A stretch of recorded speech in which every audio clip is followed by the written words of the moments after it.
Hello, it's Colin, Mile High Modern, checking in. Now we're here in May talking about April stats and then also ongoing May dynamics.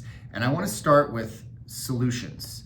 I outline in the blog some ongoing dynamics that are developing and what I see being the winning strategy this spring, summer on the listing side. Not tremendously different than what I recommend before, but where I would deviate is spending extra time, money, energy, blood, sweat, tears, preparation in your property. Preparation will put your home in a good place to compete. And we know, based on the blog, based on the stats, inventory is up. Inventory is up in Denver Metro significantly. In Boulder, maybe not as much. Boulder County, not as much year over year. But we're talking about double-digit growth in every market that I work in. And so how do we win in this market and get on and off quickly with our deals?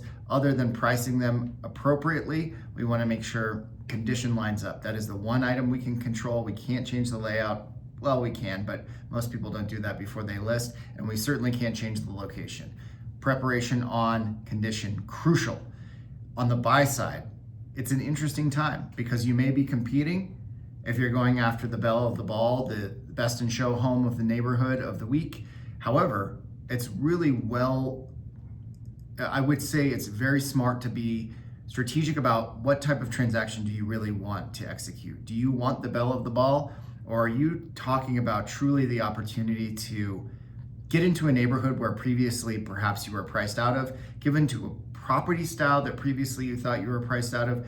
There are opportunities to negotiate certain price bands and property styles down to a place that I think are truly unprecedented for the last decade. And so these are oftentimes this strategy comes together in the onboarding of buyers, the understanding of their needs, and being really creative on how we're looking at properties. A good example of this would be if I have a client that their budget is up to 1.25 million, I would have them on a search up to 1.5 million because there's room for negotiations, not guaranteed, not promised, but it should be explored.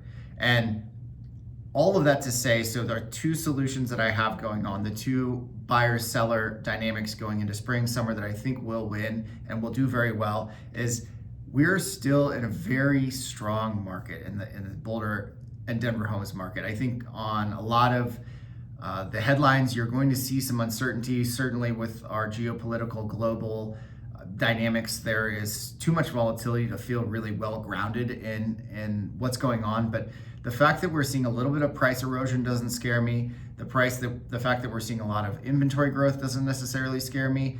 What I am on the lookout for is if we see inventory continue to grow month over month and the absorption remains somewhat similar, we're going to just get inventory piling on itself throughout the year. And we know what happens with that. It either sits on the market, does enough price reductions to find a buyer, or they pull it off the market and get it ready to list next in 2026, which is a little bit of what I think we've experienced in 2025. Failed listings from 2024, plus normal listing activity 2025. On the lookout for what's going on. I just got out of a meeting with my favorite Denver statistician, Megan Aller, and she had some really factual takeaway stats that do indicate we're kind of in a market unlike what we've experienced before. We're in a balancing market, and that yo-yo can feel like a pretty rocky road where you're understanding where pricing actually is going to land. Where does buyer demand start to feel a little bit more stable, and how do we find the equilibrium between these two forces in our market? As always, I'm here to support you, your family, friends, anyone you care about in their real estate journeys. It's truly an honor. I always appreciate when my name is shared in rooms that I am not in, provided it's in a favorable way. And thank you so much for following along. I'll talk to you next month. Take care. Ciao.